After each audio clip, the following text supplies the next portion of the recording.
Fellow Americans, over 800 years ago, the Emperor of China arranged a contest to determine who was the most skilled blade fighter in the empire. 3 finalists appeared before the Emperor. The first was a Japanese samurai. He gingerly opened up a small ornate box, and a common housefly flew out and began to buzz around the room. The samurai unsheathed his katana, and with one calculated stroke, cut the housefly into 2 small pieces. The Emperor laughed with approval. Then the Chinese Kung Fu Mandarin stepped up. He also let a fly out of the box, and taking his ornate ceremonial hand axe, he took 2 quick cuts and cut the fly into 4 pieces. The Emperor laughed again. Finally, the rabbi stepped forward. He also opened up a little box, and out flew the fly, buzzing around the room. And with utter concentration as the fly flew past, the rabbi lashed out with lightning speed. The fly made a little yelp and flew around in circles erratically. The Emperor looked disappointed, but the rabbi said, "My dear Emperor, anyone with moderate skill can kill a fly, but a circumcision? Now that takes a rabbi." What has Israel done for us? Israel has been an incubator for anti-terrorism tactics. But before we detail 2 of these tactics, it is only fair to understand that Israel has been the victim of an almost unbroken series of wars, terrorist attacks, and daily hate crimes since its formation in 1947. From the First War of Independence in 1947, the Israelis have been attacked by Egypt, Iraq, Jordan, Syria, Lebanon, Saudi Arabia, Yemen, Algeria, Hezbollah, and Hamas, with support from Russia, Iran, and Cuba, in 14 separate wars or conflicts in the last 70 years.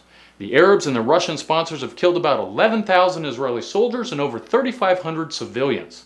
Attached is a scrolling list of these wars and conflicts. In response to these unprovoked attacks, Israeli response have been almost exclusively in self-defense in accordance with the Just War Doctrine.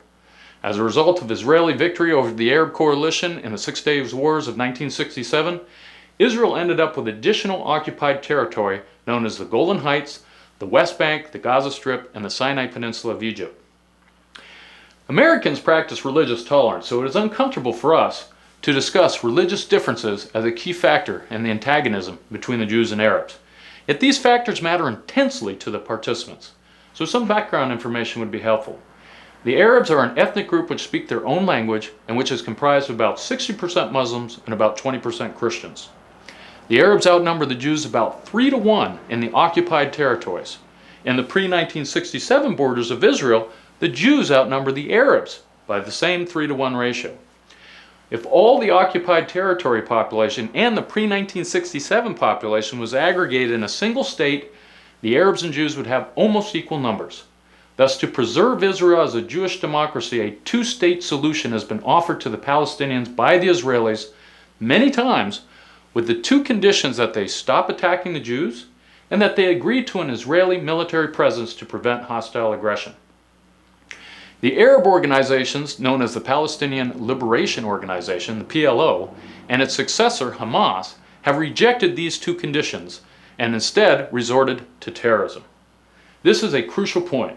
Israel offers real peace and the Palestinian leaders prefer Jewish genocide. Here are some more examples. In 1973, an Egyptian-led Arab coalition invaded Israel in a war called the Yom Kippur War. Despite severe initial defeats at the beginning of the war, Israel, with strong American support, drove the Arab invaders back across the border and won this war. As part of a comprehensive peace treaty signed with Egypt on March 26, 1979, the Sinai Peninsula was given back by Israel to Egypt. President Jimmy Carter, the President of Egypt Anwar Sadat, and Israeli Prime Minister Menachem Begin shared the 1978 Nobel Peace Prize for bringing peace between Israel and Egypt. In this treaty, Egypt received land, the Sinai Peninsula, in exchange for recognizing Israel's right to exist, allowing free passage through the Suez Canal, and ending economic boycotts. The agreement notably made Egypt the first Arab state to recognize Israel. The United States agreed to pay about $1.3 billion a year in foreign aid to Egypt and about $3 billion a year to Israel. Egypt left the Russian sphere of influence and became an ally of the United States. Sounds like a win-win solution for Egypt, Israel, and America, doesn't it? So what was the reaction from the other Arab nations that had joined Egypt in past wars against Israel? Anger, extreme anger. First, Yasser Arafat of the Palestine Liberation Organization, PLO, stated, "Let them sign what they like. False peace will not last." In the inserted video, we can witness the indoctrination of Palestine children as they participate in firing mortars at Israeli civilian populations. The Palestinians are using their children as human shields while attacking the Jews. This illustrates a second point. Not only do the Palestinians hope to bring about Jewish genocide, but they use their own children as human shields. They hate Israel even more than they love their own children. This could be the defining characteristic of barbarism. And if the Jews engage in counter-battery fire, they would kill some brainwashed Palestinian children, and the world would end up blaming the Jews for finishing this fight rather than the Palestinians for starting it. So where is the moral outrage for Palestinian terrorists hiding behind children they secretly hope to martyr? There is no outrage, because the United Nations has over 450 million Arabs who consistently outvote the 14 million Jews. If it weren't for American Security Council vetoes, the Arabs would declare boycotts and a permanent state of war against Israel. Obstructing anti-Semitic United Nations boycotts and deterring aggression are major reasons why Israel needs our support. In addition to the primary goal of the treaty, which is to bring peace, there were secondary consequences. One consequence of the Egyptian and Israeli peace treaty was the shattering of the monolithic Arab coalition seeking to destroy Israel. As related, the PLO and others vowed to continue the fight. The second consequence of the peace treaty was that Egypt was suspended for 10 years by the other Arab countries from the Arab League, an organization created for mutual defense and a common economic market. Arab wrath turned on Egypt with a vengeance. Third, the Arabs held President Anwar Sadat personally responsible for his peaceful conduct. For recognizing Israel's right to exist, Egyptian President Anwar Sadat was assassinated by the Egyptian Islamic Jihad in 1981. When the Arabs get angry, they don't just debate or protest like Republicans or Democrats. They kill. As in this case, Arab moderates and pragmatists like President Sadat are assassinated in order to preserve the PLO power structure, a tyranny which is built on hatred of the Jews. A violent Palestinian tyranny can more easily justify its oppression if it cloaks its change in the flag of Arab nationalism. Thus, the conflict between Israel and the current Palestine leadership is a conflict between Jewish democracy and violent Arab tyranny. Unfortunately, terrorist actions from the Iranian-backed Shiite Islamic organization Hezbollah and the PLO-derived Sunni Islamic organization Hamas continue to this day.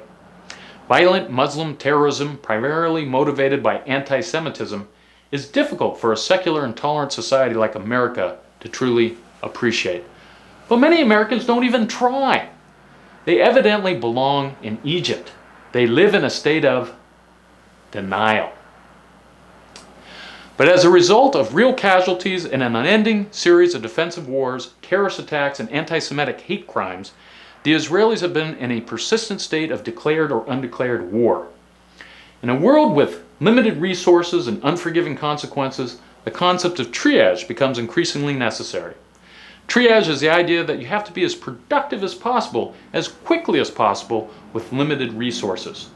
Feel-good measures that don't produce results must be jettisoned for sometimes harsh but realistic solutions. In the real world, results matter more than intentions. And concrete, helpful actions count for more than empathetic words. Triage means saving those you can and ignoring those you cannot save or those who refuse to be saved.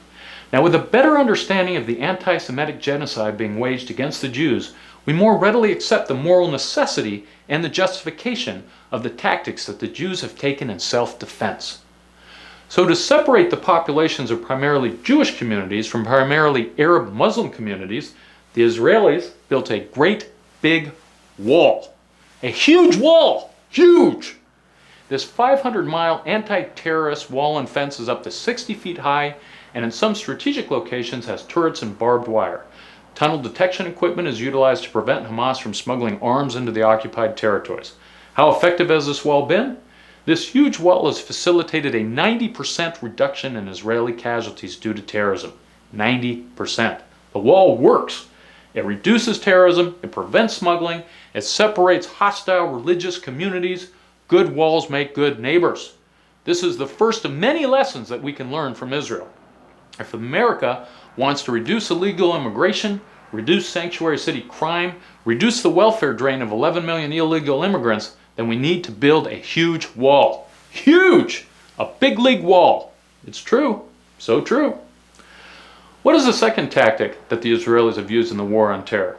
In 1972, terrorists from the Japanese Red Army launched an attack that killed 24 people at Gurion Airport. Since then, Israeli security forces have resorted to ethnic profiling. Ethnic profiling is the use of race, ethnicity, religion, or nationality as grounds for additional questioning. Here's a statistic that you may not have heard before. According to the Huffington Post, 15% of the total U.S. prison population, or approximately 350,000 inmates, are currently Muslims.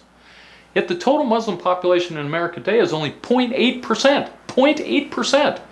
Thus, the Muslims contribute 18 times as many criminals as their percentage of the population should generate. 18 times! If Muslims are 18 times more likely to commit crimes of violence than the average non-Muslim, then shouldn't we be concentrating our security and law enforcement efforts on those most likely to commit those crimes? Why waste time investigating the population pools of the statistically innocent when radical Islamic terrorists all tend to be men, Arabs, and Muslims? Of course, not all Muslims are terrorists, and not all non-Muslims are peaceful. But I absolutely guarantee you that all Islamic Muslim terrorists are Muslims. On September 11, 2001, we lost 2,996 people killed and over 6,000 wounded in the worst terrorist attacks our country has ever experienced. All of these terrorists were from militant Sunni Muslim sect known as Al-Qaeda. Here's a link to a website detailing all of these radical Muslim terrorist attacks. The politically correct waste valuable resources if they ignore the facts coming from a non-biased scientific analysis of the correlation between violent crime and the religion of the criminal. Triage means making your efforts count, not wasting time and resources trying to please the politically correct PC Gestapo. If Muslims are 18 times more likely to be violent criminals, then law enforcement should be devoting 18 times more effort into investigating Muslims than non-Muslims. That's common sense. With their lives at constant risk, the Israelis have had no problem with ethnic profiling. Consequently, since 1972, there have been no terrorist attacks on planes originating in Israel where this ethnic profiling has been adopted. None. 0 attacks. Using ethnic profiling, they have had a 100% success rate when it comes to terrorism on airplanes. However, here in America, the American Civil Liberties Union would rather put your life at risk rather than identify Muslims for additional screening. Yet Israel has proven that ethnic profiling saves a lot of time for innocent folk and puts suspect populations more statistically likely to commit terror under a more thorough investigation. Despite liberal misinformation to the contrary, ethnic profiling works. But if the Israeli success doesn't persuade you, then let me ask you a common sense question. Which of these two individuals do you think possesses a bigger threat as a fellow passenger boarding your airplane? If you had to choose, wouldn't you rather let the one on the bottom go through security in half the time and spend that time doing a more thorough background check on that angry-looking man? If the normal security check at the airport is 40 minutes, wouldn't you feel safer if security spent only 20 minutes talking to the woman and spent that extra 20 minutes doing a security clearance vetting on the anger management candidate? Now let's imagine the PC Gestapo is not watching, and you will be flying on the same plane as these two. And let's imagine that there are no unlimited resources in the world, and that terrorists do hijack planes and even set their shoes on fire. In other words, let's imagine that we live in America. Now, should both of these two be treated with the same exhaustive investigation and internal cavity body probes, or could we perhaps save one of them some of the hassle and concentrate our vetting on the one most likely to commit violence? So truthfully, God is watching, Which of these two passengers would you prefer get some extra special security attention to guarantee you a safe flight? The next time one of your liberal friends complains about the long security checks at the airport, suggest that maybe ethnic profiling is the answer. And then watch him go apoplectic at your apostasy. We began this discussion determined to show that for the last 70 years the Israelis have been in a state of declared and undeclared war. The casualties that they have experienced in these wars justifies and requires a higher standard for security precautions, like the 500-mile wall and the use of ethnic profiling. We briefly summarized the numerous wars of aggression initiated by the Arabs and continued first by the PLO and then by Hamas. We showed that Israel was justified in using ethnic profiling and constructing the wall because these tactics were necessary for its own self-defense against Arab tyranny. We illustrated that the enemy they defend against is a violent Arab tyranny that cares only about preserving its own power by stoking anti-Semitism. Some Arab extremists, like Hamas, are willing to use their own children as human shields as they fire off mortar rounds at Israeli civilians. And any moderate Arab leaders like Anwar Sadat who attempt peace with Israel are assassinated. Against this barbarism, Israel has found two tactics that work wonders in self-preservation: the anti-terrorism wall and ethnic profiling. In part 2 of this series, we will explore additional tactics that the Israelis employ and the additional benefits that their alliance has brought to the United States. As always, I encourage you to continue to exercise good judgment, for our actions do have consequences, both in this life and in the next.